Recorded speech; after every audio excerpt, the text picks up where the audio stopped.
നമസ്കാരം. ഷെക്കിന ന്യൂസിന്റെ എല്ലാ പ്രേക്ഷകർക്കും നൈറ്റ് സ്റ്റംബ്ലറിന്റെ പുതിയൊരു എപ്പിസോഡിലേക്ക് സ്വാഗതം. ആധുനിക ലോകം ഒരുപാട് പുരോഗമിച്ചു. അതിന്റെ പശ്ചാത്തലത്തിൽ ഒരുപാട് പ്രത്യേക ശാസ്ത്രങ്ങളും ഉയർന്നു വരുന്നുണ്ട്. ഇതിന്റെ എല്ലാം ചുവട് പിടിച്ച് ചില തെറ്റിദ്ധാരണകളും ഉയരുന്നുണ്ട്. സഭയെടുത്ത ചില തീരുമാനങ്ങളും സഭയുടെ രീതികളുമെല്ലാം സഭ പുരോഗമനത്തിന് എതിരാണ്, സഭ കാലഹരണപ്പെട്ടു തുടങ്ങിയ തെറ്റിദ്ധാരണാപരമായ കാര്യങ്ങൾ പ്രചരിക്കുന്നത് വർദ്ധിക്കുന്ന ഒരു കാലമാണിത്. ഇതിന്റെ എല്ലാം അടിസ്ഥാനം എന്താണ്? ഇതെല്ലാമാണ് നൈറ്റ് സ്റ്റംബ്ലർ ഇന്ന് ചർച്ച ചെയ്യുന്നത്. ഇന്നത്തെ ചർച്ചയിൽ പങ്കെടുക്കുന്നത് ധ്യാനഗുരുവും പ്രശസ്ത ഗാനരചയിതാവുമായ ഫാദർ മൈക്കിൾ പനച്ചിക്കൽ VC ആണ്. അച്ഛ, സ്വാഗതം നൈറ്റ് സ്റ്റംബ്ലറിലേക്ക്. സന്തോഷം. അച്ഛ, ഇന്നത്തെ കാലഘട്ടത്തിൽ സഭയെക്കുറിച്ച് ഒരുപാട് തെറ്റിദ്ധാരണകൾ ഉയരുന്നുണ്ട്. അപ്പൊ അത്തരത്തിലുള്ള ചില സംശയങ്ങൾ നമ്മുടെ പ്രേക്ഷകർ നമ്മളോട് ചോദിച്ചിട്ടുണ്ട്. ആ ചോദ്യങ്ങളാണ് ഇന്ന് നൈറ്റ് സ്റ്റംബ്ലർ ചർച്ച ചെയ്യാൻ പോകുന്നത്. ഓക്കെ, ആയിക്കോട്ടെ. അതിലെ ആദ്യത്തെ ഒരു ചോദ്യം ഇതാണ്: ഹൈറാർക്കി മാത്രമാണോ സഭ? 99% വരുന്ന വിശ്വാസികളുടെ റോൾ എന്താണ്? ഇങ്ങനെ നോക്കുമ്പോൾ സഭ എന്ന് പറയുന്നത് എന്താണ് എന്നാണ് ആദ്യത്തെ ചോദ്യം. ഒരുപക്ഷെ സമൂഹം ഇന്ന് കാണുന്നത് സഭ എന്ന് പറയുമ്പോൾ കുറച്ച് മെത്രാന്മാരും അച്ഛന്മാരും ഒക്കെ അവരെയാണ് സഭയായിട്ട് സമൂഹം കണക്കാക്കുന്നത്. ഒരുപക്ഷെ ആ ഒരു അർത്ഥത്തിലായിരിക്കാം ഈ ചോദ്യം വന്നിട്ടുണ്ടാവുന്നത്. അച്ഛൻ എന്താണ് ഇതിനെക്കുറിച്ച് പറയാനുള്ളത്?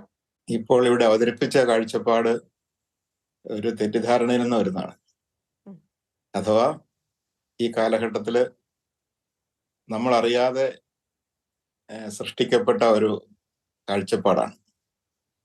അതിന് കുറെയെല്ലാം ഹൈറാർക്കിയുടെ ഭാഗത്തുനിന്നും കുറവുകളുണ്ടായിരിക്കാം. സഭയെക്കുറിച്ചുള്ള ശരിയായ കാഴ്ചപ്പാട് സഭയുടെ ഔദ്യോഗിക പഠനങ്ങളിൽ നമ്മൾ കാണുന്നുണ്ട്. ഞാനിപ്പോൾ റെഫർ ചെയ്ത് വെച്ചത് യുക്കാറ്റാണ്. യുക്കാറ്റിലെ 121 ഖണ്ഡിക മുതൽ സഭയെക്കുറിച്ച് സ്വഭാവപരമായ എല്ലാ മേഖലകളെക്കുറിച്ചും വളരെ വ്യക്തമായി പ്രതിപാദിക്കുന്നുണ്ട്. എങ്കിലും ഈ ചോദ്യത്തിന് എൻ്റെതായ രീതിയിൽ എൻ്റെ ഭാഷയിൽ ഞാനൊരു മറുപടി പറയാനായിട്ടാണ് തയ്യാറാകുന്നത്. കുറച്ചുകൂടി എളുപ്പമായി മനസ്സിലാകാൻ തക്കവിധം ഞാൻ അവതരിപ്പിക്കാനായിട്ട് ശ്രമിക്കുകയാണ്. എന്താണ് സഭ? സഭ എന്ന് പറഞ്ഞാൽ യേശുക്രിസ്തുവിന്റെ രക്ഷാകര പ്രവർത്തനത്തിന്റെ ഫലമായി വീണ്ടെടുക്കപ്പെട്ടവരുടെ സമൂഹമാണ്. എക്ലേസ്യ എന്ന പദം സഭയെക്കുറിച്ച് ഔദ്യോഗികമായി പറയുന്ന ഒരു പദമാണ്. അതിന്റെ പേര് വിളിച്ചു ചേർക്കപ്പെട്ടവരുടെ കൂട്ടായ്മ എന്നാണ്. വിളിച്ചു ചേർക്കപ്പെട്ടവരെന്ന് പറഞ്ഞാൽ ദൈവത്തിന്റെ സ്നേഹം യേശുക്രിസ്തുവിലൂടെ വെളിപ്പെട്ടത് സുവിശേഷത്തിലൂടെ നമ്മൾ പ്രഘോഷണം ചെയ്യുമ്പോൾ അത് കേട്ട് ദൈവത്തെ തിരിച്ചു സ്നേഹിക്കുന്ന ഒരു സമൂഹം ഉണ്ടാകുന്നു. ഈ കൂടെ ഒരു കാര്യം കൂടെ പറയട്ടെ. മനുഷ്യന് സ്വാഭാവികമായി ദൈവത്തെ സ്നേഹിക്കാനുള്ള വാസനയില്ല, ദൈവത്തെ ഭയപ്പെടാനുള്ള വാസനയുള്ളൂ. അതുകൊണ്ടാണ് എല്ലാ മതങ്ങളിലും എവിടെയൊക്കെ ദൈവാരാധന നടക്കുന്നുവോ അവിടെ എല്ലാം നമ്മൾ കാണുന്നത് ഭയത്തിൽ നിന്നുള്ള ഒരു ആരാധനയാണ്, ഒരു വർഷിപ്പാണ്. ബലിയർപ്പണങ്ങളും കാഴ്ചകളും എല്ലാം ദൈവത്തെ ഭയപ്പെട്ട് നിന്നുകൊണ്ട് ദൈവത്തെ പ്രസാദിപ്പിക്കാനുള്ള ഒരു ശ്രമത്തിന്റെ ഭാഗമാണ്. എന്നാൽ യേശുക്രിസ്തു ദൈവത്തിന്റെ കാണപ്പെട്ട രൂപമായ ചരിത്രപുരുഷനായ നസ്രായനായ ഈശോ അവിടുന്ന് പറഞ്ഞു, ദൈവത്തെ നിങ്ങൾ പിതാവേ എന്ന് വിളിക്കണം. ഞാനും പിതാവ് ഒന്നാണ്, എന്നെ കാണുന്നവൻ പിതാവിനെ കാണുന്നു എന്ന് പറഞ്ഞാൽ എൻ്റെ അർത്ഥം എന്നെ കാണുന്നവൻ ദൈവത്തെ കാണുന്നു, ഞാനും ദൈവം ഒന്നാണ്. അപ്പൊ അങ്ങനെ ദൈവത്തിന്റെ കാണപ്പെട്ട രൂപമായ ഈശോ, നസ്രായനായ ഈശോ ചരിത്രത്തിൽ അവതരിച്ചുകൊണ്ട് മനുഷ്യരുടെ ഇടയിൽ ജീവിച്ച് ദൈവത്തിന് മനുഷ്യനോടുള്ള സ്നേഹം എത്ര വലുതാണെന്ന് കാണിച്ചു. ഒരിക്കലും ദൈവം മനുഷ്യനെ കൈവിടുകയില്ലെന്നും മനുഷ്യന് ദൈവത്തിന്റെ പ്രസാദം ഒരിക്കലും കുറഞ്ഞു പോയിട്ടില്ലെന്നും തെളിയിച്ചു. ആ തെളിയിക്കുന്നതാണ്, സത്യത്തിന്റെ സാക്ഷ്യമാണ് കുരിശിലെ മരണം. ഈശോയെ ആരും ബലപ്രയോഗത്തിലൂടെ പിടിച്ചെടുത്താലല്ലോ, വിട്ടുകൊടുത്താലേ. എന്തിനു വിട്ടുകൊടുത്തു? ലോകം അറിയണം, ദൈവത്തെ പേടിക്കേണ്ട കാര്യമില്ല. കുരിശിൽ തറച്ചിട്ടാൽ പോലും ദൈവം സ്നേഹിക്കുകയുള്ളൂ, അനുഗ്രഹിക്കുകയുള്ളൂ. അങ്ങനെ ദൈവത്തിന്റെ ആദ്യ സ്നേഹം കാണുന്ന മനുഷ്യര്, അതറിയുന്ന മനുഷ്യര് അറിയാതെ ദൈവത്തെ തിരിച്ചു സ്നേഹിച്ചു പോകും. നമ്മളെ ഒരാൾ സ്നേഹിക്കുമ്പോൾ നമ്മൾ തിരിച്ചു സ്നേഹിക്കും. കുഞ്ഞിന് അമ്മയെ സ്നേഹിക്കാനുള്ള വാസനയില്ല. അമ്മ കുഞ്ഞിനെ സ്നേഹിക്കുമ്പോഴാണ് കുഞ്ഞ് അമ്മയെ സ്നേഹിക്കുന്നത്. അങ്ങനെയാണ് ബന്ധം ഉണ്ടാകുന്നത്. അപ്പൊ ദൈവത്തോട് ബന്ധം നഷ്ടപ്പെട്ട മനുഷ്യവർഗത്തിന് ദൈവത്തോടൊരു സ്നേഹബന്ധം ഉണ്ടാകുന്നത് ദൈവം ഈ സത്യം വെളിപ്പെടുത്തിയപ്പോഴാണ്. ഇതാണ് സുവിശേഷം. ഈ സുവിശേഷം പ്രഘോഷിക്കപ്പെടുന്നിടത്ത് മനുഷ്യർ ദൈവത്തെ യേശുക്രിസ്തു വഴി സ്നേഹിക്കും, ദൈവത്തോടൊരു ബന്ധം പുലർത്തും, അഥവാ ദൈവത്തോടൊരു ബന്ധം സ്ഥാപിക്കും. അങ്ങനെ ദൈവത്തോട് ബന്ധം സ്ഥാപിക്കുന്നവരെല്ലാം ഒരു ഗണമായി തീരും. അങ്ങനെയുള്ള ആ ഗണത്തിനാണ് വിളിച്ചുകൂട്ടപ്പെട്ടവരുടെ ഗണം, വീണ്ടെടുക്കപ്പെട്ടവരുടെ ഗണം എന്നൊക്കെ പറയുന്നത്. അതുകൊണ്ടാണ് ഈശോ പറഞ്ഞത്, നിങ്ങൾ ലോകമെങ്ങും പോയി ഈ സുവിശേഷം പ്രഘോഷിക്കണം. അത് വിശ്വസിച്ച് ദൈവത്തെങ്കിലേക്ക് മടങ്ങുന്നവര്, ദൈവത്തോട് ബന്ധം സ്ഥാപിക്കുന്നവര്, അവരെ ഈ ഗണത്തിലേക്ക് ചേർക്കണം. പിതാവിന്റെയും പുത്രന്റെയും പരിശുദ്ധാത്മാവിന്റെ നാമത്തില് ജ്ഞാനസ്നാനം നൽകി അവരെ ഈ സമൂഹത്തോട് ഉൾച്ചേർക്കണം എന്ന് ഈശോ പറഞ്ഞു. പറയുക മാത്രമല്ല, കൽപ്പിച്ചു പറഞ്ഞു. അതുകൊണ്ട് സുവിശേഷ പ്രഘോഷണത്തിലൂടെ ദൈവത്തെ അറിഞ്ഞ്, ദൈവത്തിന്റെ സ്നേഹം അറിഞ്ഞ്, ആ സ്നേഹത്തിന് പ്രത്യുത്തരം നൽകുന്ന, റെസ്പോൺസ് കാണിക്കുന്ന ഒരു സമൂഹമുണ്ട്. ആ സമൂഹം ജ്ഞാനസ്നാനം സ്വീകരിച്ച് ഒന്നിച്ചു കൂടുമ്പോൾ അതാണ് സഭ. അവിടെ യേശുക്രിസ്തുവിന്റെ തുടർച്ചയാണ് ഈ സഭ. സഭ എന്ന് പറയുമ്പോൾ ജ്ഞാനസ്നാനം സ്വീകരിച്ച വിശ്വാസികളുടെ സമൂഹമാണ് സഭ എന്നച്ഛൻ പറഞ്ഞു. അപ്പം ഈ ഹൈറാർക്കി എന്ന് പറയുന്നതാണ്, അതാണോ സഭ എന്ന് ആധുനിക ലോകം ചോദിക്കാൻ എന്തായിരിക്കും കാരണം? സമൂഹം കാണുന്നത് സഭ എന്ന് പറയുന്നത് കുറെ അച്ഛന്മാരും മെത്രാന്മാരും മാത്രമാണ് സഭ എന്ന് പറയുന്ന സഭ കൊണ്ട് ഉദ്ദേശിക്കുന്നത് എന്നാണ് സമൂഹം പറയുന്നത്. അപ്പൊ അതിലേക്ക് എങ്ങനെയായിരിക്കും ഈ സമൂഹം എത്തിപ്പെട്ടിട്ടുണ്ടാവുക? അങ്ങനെ ഒരു ചിന്ത വരാൻ കാരണം എപ്പോഴും നേതൃത്വം നൽകുന്നത് അവരായതുകൊണ്ട്, നേതൃത്വ നിരയിലേക്ക് സ്വാഭാവികമായി ജനങ്ങള്, സാധാരണ ജനങ്ങൾ അധികം കടന്നു വരാത്തത് കൊണ്ടും ഒക്കെ ആയിരിക്കാം അങ്ങനെ പറയുന്നത്. എങ്ങനെയാലും നമുക്കൊരു കാര്യം അറിയാം. ഇപ്പൊ പള്ളിയിലൊരു കുർബാന നടക്കുന്നിരിക്കട്ടെ, നമ്മുടെ കാണപ്പെട്ട സഭയുടെ കാണപ്പെട്ട ഒരു രൂപമാണ് വാസ്തവത്തിലൊരു കുർബാന നടക്കുന്ന പള്ളിയിൽ നമ്മൾ കാണുന്നത്. അവിടെ വൈദികനാണ് അവിടെ പ്രധാന സ്ഥാനത്ത് നിന്നുകൊണ്ട് മുഖ്യ കാർമ്മികനായി. ആ മുഖ്യ കാർമ്മികൻ എന്ന് പറയുന്നത് പോലും ശരിയല്ല, എങ്കിലും അതിന് നേതൃത്വം കൊടുക്കുന്ന വൈദികനാണ്. ആ വൈദികനൊരു പാസ്റ്ററൽ ഒരു മിനിസ്ട്രി ഉണ്ട്, അല്ലെങ്കിൽ ഒരു ഇടയനെടുത്ത ശുശ്രൂഷയുണ്ട്. ആ ഇടയനെടുത്ത ശുശ്രൂഷ ചെയ്യുമ്പോൾ അദ്ദേഹത്തിന്റെ പ്രോമിനൻസ്, അവിടെ അദ്ദേഹത്തിന്റെ പ്രാമുഖ്യം നമ്മളവിടെ കാണുകയാണ്. അങ്ങനെ എല്ലാ കാര്യത്തിലും അദ്ദേഹത്തിന്റെ നിർദ്ദേശം പാലിക്കുകയും അദ്ദേഹത്തെ അനുസരിക്കുകയും അദ്ദേഹത്തോടൊപ്പം നിൽക്കുകയും ഒക്കെ ചെയ്യുമ്പോൾ ആ വൈദികനാണ് ഈ പ്രധാനപ്പെട്ട ആളെന്ന് നമുക്ക് തോന്നിപ്പോവുകയാണ്. ഇപ്പം പത്രോസിനെ കുറിച്ച് പറയുമ്പോൾ 12 അപ്പോസ്തലന്മാരുടെ അടിത്തറയിലാണ് ഈശോ സഭയ്ക്ക് അടിസ്ഥാനമിട്ടത്. പക്ഷെ ഈ 12 അപ്പോസ്തലന്മാരിൽ ഒരുവനെ, പത്രോസിനെ, അവരുടെ ശുശ്രൂഷാപരമായ കാര്യത്തില് ഒരു നേതൃത്വം കൊടുത്തിട്ടുണ്ട്. പക്ഷെ അത് തുല്യരിൽ ഒന്നാമൻ എന്ന പദവിയാണ് അവിടെ ഉള്ളത്. തുല്യരിൽ ഒന്നാമൻ എന്നാണ്. എല്ലാവരും തുല്യരാണ്, ആ തുല്യരിൽ ഒന്നാമൻ. ആ രീതിയിൽ കാണുമ്പോൾ, പ്രത്യേകിച്ച് 2-ാം വത്തിക്കാൻ കൗൺസിലിന് ശേഷം ഈ ഒരു കാഴ്ചപ്പാട് വളരെ ശക്തമായിട്ട് സഭയില് പ്രചരിപ്പിക്കപ്പെട്ടിട്ടുണ്ട്, അല്ലെങ്കിൽ പഠിപ്പിക്കപ്പെട്ടിട്ടുണ്ട്. അപ്പൊ തുല്യരിൽ ഒന്നാമനാണ്. അപ്പൊ എല്ലാവരും യേശുക്രിസ്തുവിന്റെ രാജകീയ പൗരോഹിത്യത്തിൽ അംഗത്വമുള്ളവരാണ്. മാമോദിസ സ്വീകരിക്കുന്ന സകലരും നമ്മുടെ കർത്താവിന്റെ പൗരോഹിത്യത്തിന്റെ മുദ്ര പതിഞ്ഞവരാണ്, ആ പൗരോഹിത്യത്തിൽ പങ്കുചേർന്നവരാണ്. എങ്കിലും ശുശ്രൂഷാപരമായിട്ട് ഏതാനും പേരെ തിരഞ്ഞെടുത്ത് അവരെ ഇതിന് നേതൃത്വം ഏൽപ്പിച്ചു എന്നേ ഉള്ളൂ. എല്ലാവരും ഒരുപോലെ തന്നെയാണ്, തുല്യരിൽ ഒന്നാമൻ എന്ന രീതിയിലാണ് കാണേണ്ടത്. എല്ലാവരും ഉൾക്കൊള്ളുന്നതാണ് സഭ. അതായത് വിശ്വാസികളും അവരിൽ നിന്ന് തെരഞ്ഞെടുക്കപ്പെട്ട നേതൃനിരയിലേക്ക് ഉയർത്തപ്പെട്ട അച്ഛന്മാരും മെത്രാന്മാരും എല്ലാം ഉൾക്കൊള്ളുന്നതാണ് സഭ. മറ്റത് വെറും ഒരു തെറ്റിദ്ധാരണ മാത്രമാണ്, അല്ലെ? അതായത് ഈ യേശുക്രിസ്തുവിനോട് സ്നേഹബന്ധം സ്ഥാപിച്ചവര്, മാമോദിസ സ്വീകരിച്ച യേശുക്രിസ്തുവിന്റെ ഭൗതിക ശരീരം എന്ന സഭയെ കുറിച്ച് പറയും. യേശുക്രിസ്തുവിന്റെ തുടർച്ചയാണ് സഭ. യേശു ശിരസ്സും ബാക്കി എല്ലാവരും അവയവങ്ങളുമാണ്. അപ്പൊ അങ്ങനെ ഒരു തുല്യത അവിടെ ഉണ്ട്. പക്ഷെ തുല്യത ഉണ്ടെങ്കിലും ഓരോരുത്തർക്കും അവരുടേതായ ഒരു ഫങ്ഷൻ ഉണ്ട്, അല്ലെങ്കിൽ ഒരു ശുശ്രൂഷ ചെയ്യാനുണ്ട്. അപ്പൊ ആ ശുശ്രൂഷാപരമായ രീതിയിൽ ചിലർക്ക് ചില സ്ഥാനങ്ങളൊക്കെ ഉണ്ട് എന്നല്ലാതെ എല്ലാവരും തുല്യത തന്നെയാണ്. ഓക്കെ അച്ഛാ, വളരെ വ്യക്തമാണ്. അടുത്തൊരു ചോദ്യം എന്ന് പറയുന്നത് ആധുനിക കാലഘട്ടവുമായി ബന്ധപ്പെട്ട ഒരു കാര്യമാണ്. അതായത് ചോദിക്കുന്ന ചോദ്യം ഇതാണ്: സഭ ഇന്നും പഴഞ്ചൻ ആശയങ്ങളാണോ പിന്തുടരുന്നത്? ആധുനിക കാഴ്ചപ്പാടുകളോട് സഭ മുഖം തിരിച്ചാണോ നിലകൊള്ളുന്നത്? 2000 വർഷങ്ങൾക്ക് മുമ്പാണ് നമ്മുടെ കർത്താവായ യേശുക്രിസ്തു ഇവിടെ വരികയും അദ്ദേഹം നമ്മളെ സത്യം പഠിപ്പിക്കുകയും ചെയ്തത്. സത്യം തന്നിലായിരിക്കുന്നത് പോലെ തന്നെ അവിടെ നിന്ന് സാക്ഷ്യപ്പെടുത്തുകയും ചെയ്തു. ഇനി അതിനേക്കാൾ മെച്ചപ്പെട്ട ഒന്ന് ആരും വന്ന് പറയാനില്ല. അതാണ് സത്യം. അപ്പൊ സത്യത്തിന്റെ പൂർണ്ണത, വെളിപാട് ദൈവം നൽകുന്ന നമുക്ക് തരുന്ന അറിയിപ്പാണ്. ആ വെളിപാടിന്റെ പൂർണ്ണത, ദൈവത്തെ വെളിപ്പെടുത്തുന്ന പൂർണ്ണത. ദൈവത്തെ വെളിപ്പെടുത്തുക എന്ന് പറഞ്ഞാൽ നന്മയുടെ പൂർണ്ണത, സത്യത്തിന്റെ പൂർണ്ണത, ശരിയുടെ പൂർണ്ണത എന്നൊക്കെ പറയാം. ആ ശരിയുടെ പൂർണ്ണത യേശു ക്രിസ്തുവിലൂടെ നമുക്ക് ലഭിച്ച നിലപാടുകളാണ്. ഉദാഹരണത്തിന്, പഴയ നിയമത്തില് പല്ലിന് പകരം പല്ല്, കണ്ണിന് പകരം കണ്ണ് എന്ന് പറഞ്ഞാൽ തല്ലുന്നവനെ തല്ലാം എന്നുള്ളതാണ്.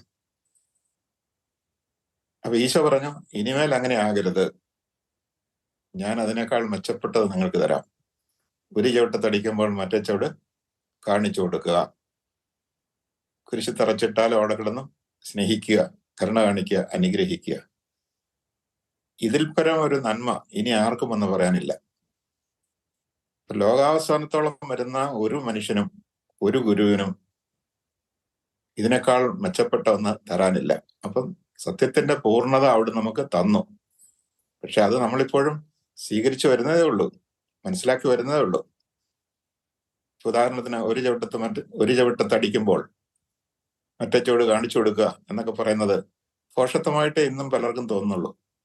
എന്നോട് പലരും പറഞ്ഞിട്ടുണ്ട്, അങ്ങനെ നോക്കി അടി കൊള്ളാനേ നേരം ഉണ്ടാവുള്ളൂ എന്ന്.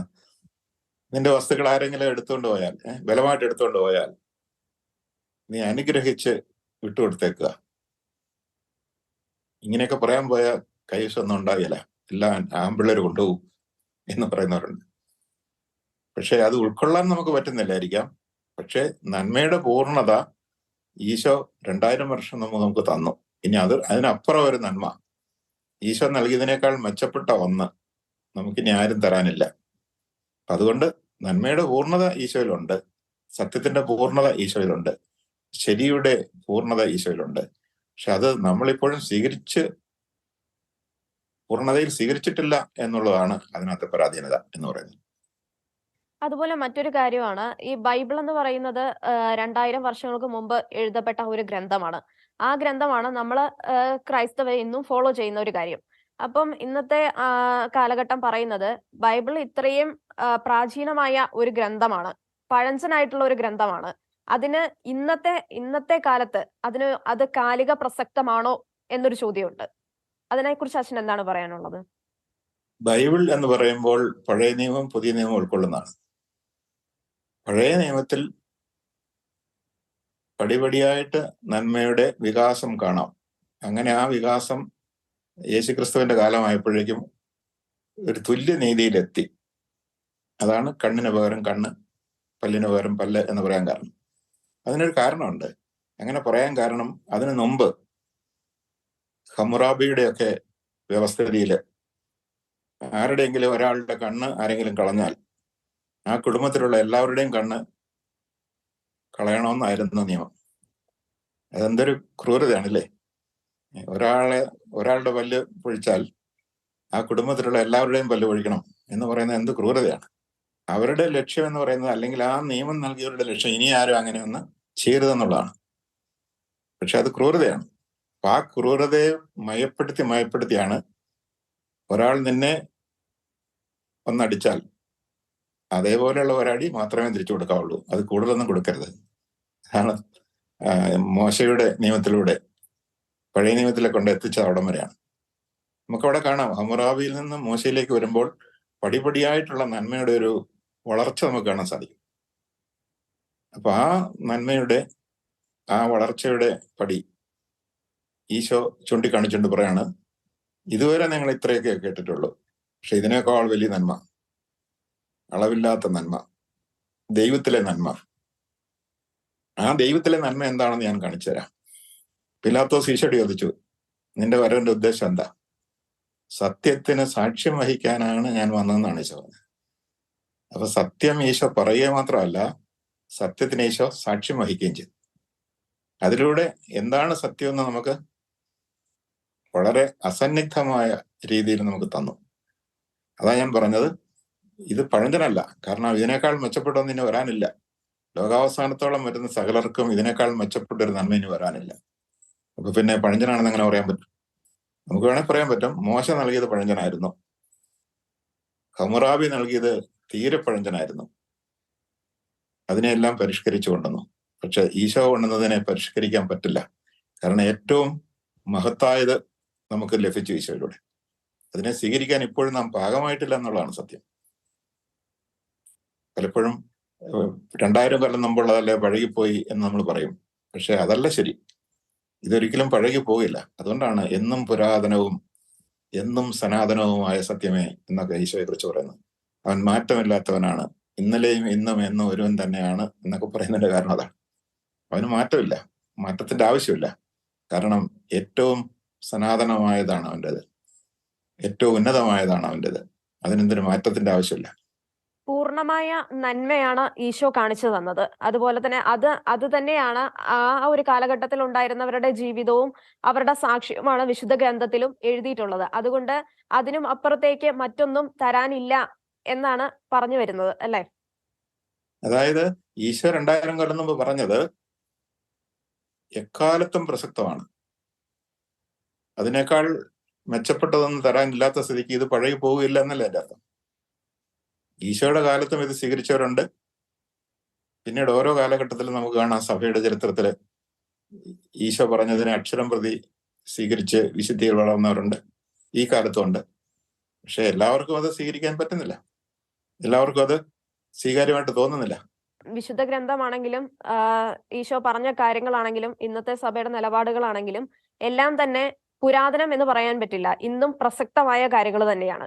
അതായത് കാലഹരണപ്പെട്ടു എന്ന് പറയാൻ പറ്റില്ല. ചില മനുഷ്യന്റെ മനസ്സിലാക്കല്, ഈശോ പറഞ്ഞതിനെ മനസ്സിലാക്കിയത് ചിലപ്പോൾ തെറ്റായ രീതിയിൽ മനസ്സിലാക്കാം നമുക്ക്. ഞാനൊരു ഉദാഹരണം പറയാം.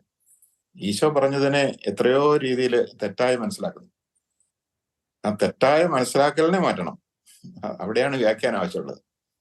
ഉദാഹരണം പറഞ്ഞാൽ, പാപിനിയായ സ്ത്രീ ശമോന്റെ പൂമേടയിൽ ഈശോ ഭക്ഷണത്തിനിരിക്കുമ്പോൾ പാപിനിയായ സ്ത്രീ കർത്താവിന്റെ കാൽച്ചുവട്ടിൽ വന്നിരുന്ന് കരയുന്നു, കണ്ണീരുകൊണ്ട് കാല് കഴുകുന്നു, തലമുടി കൊണ്ട് തുടയ്ക്കുന്നു, ചുംബിക്കുന്നു, സുഗന്ധതൈലം പൂശുന്നു. ഇതിനെക്കുറിച്ച് ഞാൻ കേട്ടിരിക്കുന്ന വ്യാഖ്യാനങ്ങളെല്ലാം ഇങ്ങനെയാണ്. അവൾ ഇത്രയേറെ സ്നേഹം ഈശോയോട് കാണിച്ചതുകൊണ്ട് ഈശോ അവളുടെ പാപം മോചിച്ചു. ഒട്ടും സ്വീകാര്യമല്ലത്. അങ്ങനെയല്ല ഈശോ പറഞ്ഞത്. പക്ഷെ അത് വ്യാഖ്യാനിക്കുന്നവർക്ക് മനസ്സിലായില്ലെന്നുള്ള സത്യം. ഈശോ പറഞ്ഞ എന്താണ്? 2 കടക്കാരെ കുറിച്ച് ഈശോ പറയാണ്. ഒരാൾ 50 ദനാറ കടപ്പെട്ടു, മറ്റേ ആൾ 500 ദനാറ കടപ്പെട്ടു. 2 പേർക്ക് ഇളച്ചു കിട്ടി. കാരണം വീട്ടാനുള്ള നിവൃത്തി 2 പേർക്കും ഇല്ലായിരുന്നു. ഈ 2 പേരിൽ ആരാണ്, ഇളച്ചു കിട്ടിയ 2 പേരിൽ ആരാണ് കൂടുതൽ സ്നേഹിക്കുന്നത്? അതിന് മറുപടി എന്താണ്? ശമോൻ പറഞ്ഞു, കൂടുതൽ ഇളവ് കിട്ടിയതാരോ അയാളാണ് കൂടുതൽ സ്നേഹിക്കുന്നത്. അപ്പൊ ഈശോ പറയാണ്, ഇവരുടെ നിരവധിയായ പാപകടങ്ങൾ ഇവൾക്ക് ഇളച്ചു കിട്ടിയത് കൊണ്ടാണ് ഇവൾ ഇത്രയും വലിയ സ്നേഹപ്രകടനങ്ങൾ കാണിക്കുന്നത് എന്ന് പറഞ്ഞ അർത്ഥം, ഇങ്ങനെ കാണിച്ചതുകൊണ്ടല്ല അവളുടെ പാപങ്ങൾ ഇളച്ചു കിട്ടിയത്, പാപമോചനം കിട്ടിയത്. പിന്നെയോ എവിടെയോ വെച്ച് സൗജന്യമായി അവൾക്ക് പാപമോചനം കിട്ടിയതുകൊണ്ടാണ് ഈശോ അന്ന് അവിടെ വെച്ച് കൊടുത്ത പാപമോചനത്തിന്റെ മറുപടിയാണ്, അല്ലെങ്കിൽ റെസ്പോൺസ് ആണ്, അല്ലെങ്കിൽ പ്രതിസ്നേഹമാണ് ഇവൾ കാണിക്കുന്നത്. ഒരുപക്ഷെ കല്ലെറിയാനായിട്ട് കൊണ്ടുവന്ന ഒരു സ്ത്രീ ഉണ്ടല്ലോ, എല്ലാവരും കൂടെ ഓടിച്ചു കൊണ്ടുവന്നില്ലേ? ഇവൾ വിചാരത്തിൽ പിടിക്കപ്പെട്ടവളാണ്, ഇവളെ ഇപ്പൊ കല്ലെറിഞ്ഞു കൊല്ലണം, മോശയുടെ നിയമമാണ്, ഞങ്ങൾ എറിയട്ടെ എന്ന് ചോദിച്ചെന്നില്ലേ? ചിലപ്പോഴ ആ സ്ത്രീ ആയിരിക്കാം. കാരണം അവിടെ വെച്ച് ഈശോ അവളോട് പറഞ്ഞു, അവളെ ആദ്യം തന്നെ കല്ലേറുകാരുടെ കയ്യിൽ നിന്ന് രക്ഷപ്പെടുത്തി. പാപമില്ലാത്തവൻ ആദ്യത്തെ കല്ലെറിയട്ടെ എന്ന് പറഞ്ഞു. കല്ലെറിയണ്ടെന്ന് ഈശോ പറഞ്ഞില്ല. പക്ഷെ ആരും കല്ലെറിയാൻ മുതിർന്നില്ല. എല്ലാവരും കല്ലുകൾ താഴെയിട്ട് പോയപ്പോൾ ഈശോ പറഞ്ഞ എന്താണ്? ഞാൻ നിന്നെ വിധിക്കുന്നില്ലതാണ്, നിന്നെ കുറ്റക്കാരിയായി ഞാൻ വിധിക്കുന്നില്ല. കുരിശ് കിടന്നുകൊണ്ട് അതല്ല പറഞ്ഞേ, ഇവർ ചെയ്തെന്തെന്ന് ഇവരറിയുന്നില്ല. കുറ്റക്കാരായിട്ട് ഇവരെ വിധിക്കുന്നില്ല. അപ്പൊ ദൈവത്തിന്റെ വിധി അതാണ്. ആ വിധിയാണ് അവൾക്ക് പാപമോചനം നൽകിയത്. നീ പൊയ്ക്കൊള്ളുക, നീ സ്വതന്ത്രമായി പൊയ്ക്കൊള്ളുക, നീ മേലിൽ പാപം ചെയ്യരുത്. പാപം ചെയ്യുന്നത് നാശമാണ്, പാപവും നാശം ഒന്നാണ്. അതുകൊണ്ട് നീ മേലിൽ പാപം ചെയ്യരുത്, മേലിൽ നീ എന്റേതായിരിക്കണം എന്ന് പറഞ്ഞ് അവളെ വിട്ടു. അന്ന് അവൾക്ക് പാപമോചനം കിട്ടിയത് കൊണ്ട്, രക്ഷ കിട്ടിയത് കൊണ്ട് രക്ഷിച്ചവനെ തേടി നടക്കുകയാണ്. പിന്നെ അപ്പോഴാണ് ഈശോയെ കാണുന്നത്. അപ്പോഴവിടെ കയറി ചെല്ലുകയാണ്. ഓർത്ത് നോക്കിയേ, ഫരീസയന്മാർ ഒന്നിച്ചുകൂടി ഒരു സദസ്സ്, കണ്ടാൽ കാർത്തിച്ചു തുപ്പുന്നവര്, കല്ലെറിയാനായിട്ട് കല്ലുകൾ എടുക്കുന്നവര്, അങ്ങനെയുള്ളവരുടെ മധ്യത്തിലേക്കാണ് ഈ സ്ത്രീ ധൈര്യമായിട്ട് കടന്നു ചെല്ലുന്നത്. അത് പാപമോചനത്തിന് വേണ്ടി ചെന്നല്ല, കിട്ടിയ പാപമോചനത്തിന് കടപ്പാടറിയിക്കാൻ, നന്ദി കാണിക്കാൻ, ഈശോയോടുള്ള സ്നേഹം പ്രകടിപ്പിക്കാൻ. അപ്പൊ ആദ്യ സ്നേഹത്തിന് അവളിൽ നിന്ന് പ്രതിസ്നേഹം ഉണ്ടായി. അപ്പൊ ആ പ്രതിസ്നേഹമാണ് അവളെ അങ്ങനെയൊക്കെ ചെയ്യിച്ചത്. അപ്പൊ ഇവളുടെ നിരവധിയായ പാപകടങ്ങൾ മോചിക്കപ്പെട്ടതാണ് എന്നതിന്റെ അടയാളമാണ് ഇപ്പോൾ ഇവൾ കാണിക്കുന്ന ഈ സ്നേഹപ്രകടനം എന്ന് ഈശോ പറഞ്ഞു. കണ്ടോ? അപ്പൊ അവിടെ നമ്മള് ഈശോ പറഞ്ഞ അന്ന് 2000 കൊല്ലം മുമ്പ് പറഞ്ഞതിനെ വേണ്ട രീതിയിൽ മനസ്സിലാക്കാതിരുന്നു. ഈ 2000 കൊല്ലം വേണ്ടി വന്നു ഇതൊന്ന് ശരിയായി മനസ്സിലാക്കാൻ. അങ്ങനെ മനസ്സിലാക്കാതെ പോയത്, തെറ്റായി വ്യാഖ്യാനിച്ചത്, അങ്ങനെയുള്ള കാര്യങ്ങളിലൊക്കെ മാറ്റം വരണം. അത്രേ ഉള്ളൂ. അല്ലാതെ ഈശോ പറഞ്ഞതിനകത്ത് ഒരു മാറ്റത്തിന്റെ ആവശ്യമില്ല. വളരെ വ്യക്തമാണ് അച്ഛാ. അതുപോലെ മറ്റൊരു കാര്യം എന്ന് പറയുന്നത്, സഭയെ കുറിച്ച്, സഭ പുരോഗമനത്തിന് എതിരാണ് എന്ന് പറയുന്നുണ്ട്. അതിനെക്കുറിച്ച് അച്ഛൻ എന്താണ് പറയാനുള്ളത്? സഭ ശരിക്കും പുരോഗമനത്തിന് എതിരാണോ? ഒരിക്കലും സഭ പുരോഗതിക്കോ പുരോഗമനത്തിനോ എതിരല്ലല്ലോ. ഒന്ന് ഓർത്ത് നോക്കുക, ഏറ്റവും അധികം പരീക്ഷണങ്ങളും കണ്ടുപിടുത്തങ്ങളും ഒക്കെ നടന്നിട്ടുള്ളത് സഭയുടെ ആഭിമുഖ്യത്തിലാണ്.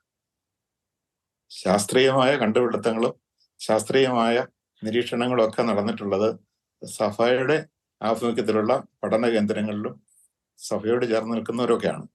പക്ഷെ അപൂർവം ചില കാര്യങ്ങളില് സഭയ്ക്ക് ചില കണ്ടുപിടുത്തങ്ങളെ മനസ്സിലാക്കാൻ സാധിക്കാതെ പോയിട്ടുണ്ട്. ഉദാഹരണത്തിന് ഗലീലിയോ പ്രശ്നമൊക്കെ എപ്പോഴും എല്ലാവരും ഉന്നയിക്കുന്നതാണ്. അത് ആ കാലഘട്ടത്തിലെ വളരെ പ്രബലമായ ഒരു ധാരണയെ ഒരാൾ മാത്രം എന്ന് പറഞ്ഞപ്പോൾ അത് മനസ്സിലാക്കാൻ കഴിയാതെ പോയി. ഞാൻ ഓർക്കുകയാണ്, നിക്കോളാസ് കൊപ്പർനിക്കസ് ആണ് ആദ്യമായിട്ട് പറഞ്ഞത്. ഈ വാനനിരീക്ഷകനായ ആ മനുഷ്യൻ, അദ്ദേഹം വാസ്തവത്തിൽ നിക്കോളാസ് കൊപ്പർനിക്കസ് എന്ന് പറയുന്ന ആളൊരു ക്ലർജിമാനാണ്. അദ്ദേഹമാണ് ധൈര്യമായിട്ട് പറഞ്ഞത്, സൂര്യന് ചുറ്റും ഭൂമി കറങ്ങുകയല്ല, ഭൂമി സ്വയം അച്ഛനിൽ എന്ന പോലെ കറങ്ങുകയാണ്. അപ്പൊ അത് 116 കൊല്ലങ്ങൾക്ക് ശേഷം, അഥവാ ഒരു നൂറ്റാണ്ടിന് ശേഷമാണ് ഗലീലിയോ ഇത് പറയുന്നത്. അപ്പൊ എന്ന് പറഞ്ഞാൽ ചില കാര്യങ്ങളെ മനസ്സിലാക്കാൻ സഭയുടെ നേതൃത്വത്തിൽ ഇരുന്നവർക്ക് കഴിഞ്ഞില്ലെന്നേ ഉള്ളൂ. അത് സഭയുടെ നേതൃത്വത്തിൽ ഇരുന്നവർക്ക് കഴിയാതെ പോയത് അത് സഭയുടെ കുഴപ്പമായിട്ട് നമ്മൾ കാണുന്നു എന്നേ ഉള്ളൂ. ആഗോളവൽക്കരിച്ച് കാണുകയാണ്, എല്ലാം ജനറലൈസ് ചെയ്ത് കാണുന്നു എന്ന് പറഞ്ഞാൽ ചില സംഭവങ്ങളെ മാത്രം എടുത്തിട്ട്, ഒറ്റപ്പെട്ട ചില സംഭവങ്ങളെ എടുത്തിട്ട് അതിനെ ജനറലൈസ് ചെയ്യാണ്, സാമാന്യവൽക്കരിക്കുകയാണ്. അവിടെയാണ് പ്രശ്നം. അച്ഛാ, അടുത്തൊരു ചോദ്യം നമുക്ക് കിട്ടിയിരിക്കുന്നതെന്ന് പറയുന്നത് ഇതാണ്: സെമിറ്റിക് മതങ്ങളെല്ലാം സ്വർഗവും നരകവും കാണിച്ച് മനുഷ്യരെ പ്രലോഭിപ്പിച്ചോ ഭയപ്പെടുത്തിയോ ചേർത്ത് നിർത്തുന്നു. അല്ലാതെ ഈ ഭൂമിയിലെ സൗഭാഗ്യകരമായ ജീവിതത്തെക്കുറിച്ച് സഭയ്ക്കൊന്നും പറയാനില്ലേ? അതാണ് അടുത്തൊരു ചോദ്യം ചോദിച്ചിരിക്കുന്നത്. അതിന് കാരണം ആരെങ്കിലുമൊക്കെ ഇതിനെക്കുറിച്ച് പറഞ്ഞ് മനുഷ്യനെ പേടിപ്പിക്കുന്നത് നമുക്ക് പരിചയമുണ്ട്.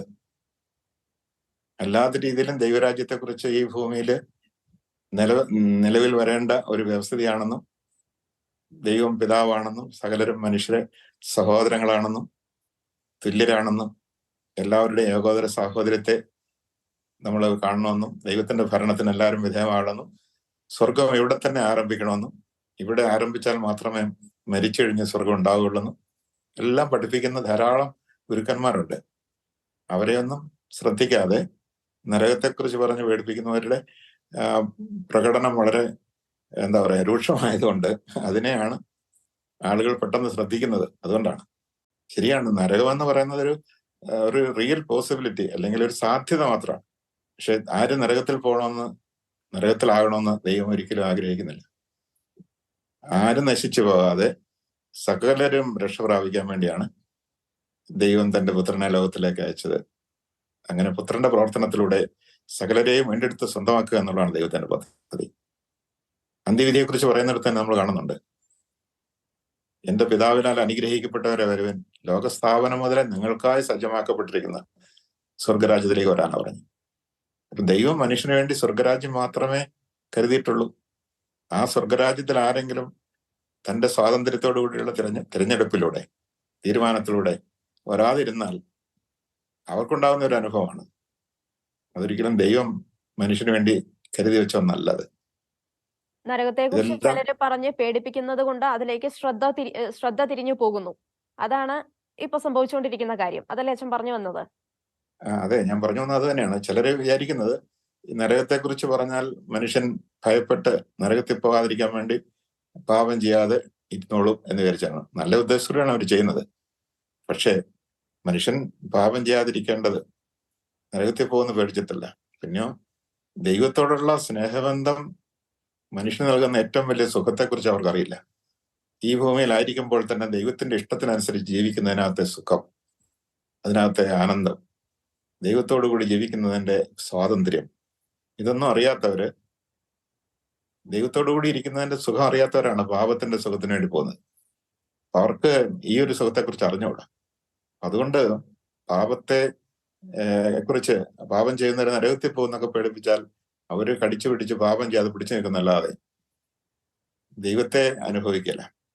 ദൈവത്തെ അനുഭവിക്കണമെങ്കിൽ ദൈവത്തിന്റെ നന്മയെയും സ്നേഹത്തെയും ദൈവത്തിന്റെ വാത്സല്യത്തെ എല്ലാം നമ്മൾ സുവിശേഷത്തിലൂടെ പറഞ്ഞ് വ്യക്തമാക്കി അങ്ങനെ ദൈവത്തോട് ആകർഷണം തോന്നണം. അതിനുവേണ്ടിയാണ് സത്യത്തിൽ സുവിശേഷ പ്രസംഗം നടത്തേണ്ടത്. അത് നടത്തിയാൽ അവര് പേടിച്ചിട്ടല്ല, സ്നേഹം കൊണ്ട് അടുത്തു വരും. അച്ഛൻ പറഞ്ഞ എല്ലാ കാര്യങ്ങളും തന്നെ വളരെ വ്യക്തമായിട്ടുണ്ട്. അച്ഛൻ ഇത്രയും നേരം ഞങ്ങളുടെ കൂടെ സഹകരിച്ചതിന് ഒരുപാട് നന്ദി. താങ്ക് യു സോ മച്ച് അച്ഛൻ. ഇങ്ങനെ ഒരു അവസരം കിട്ടിയതിൽ ഞാനും സന്തോഷിക്കുന്നു. ദൈവം അനുഗ്രഹിക്കട്ടെ.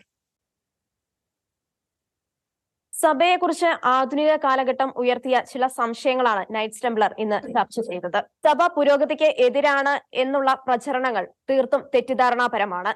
കൃത്യമായ വ്യാഖ്യാനങ്ങൾ മനസ്സിലാക്കാത്തത് കൊണ്ടോ അല്ലെങ്കിൽ അജ്ഞത കൊണ്ടൊക്കെ ആയിരിക്കാം ഇത്തരത്തിലുള്ള സംശയങ്ങളും തെറ്റിദ്ധാരണകളും ഒക്കെ ഉടലെടുക്കുന്നത്. മറ്റൊരു വിഷയവുമായി നൈറ്റ്സ് ടെംപ്ലറിൽ അടുത്ത ആഴ്ച കണ്ടുമുട്ടാം. അതുവരേക്കും ഗുഡ് ബൈ.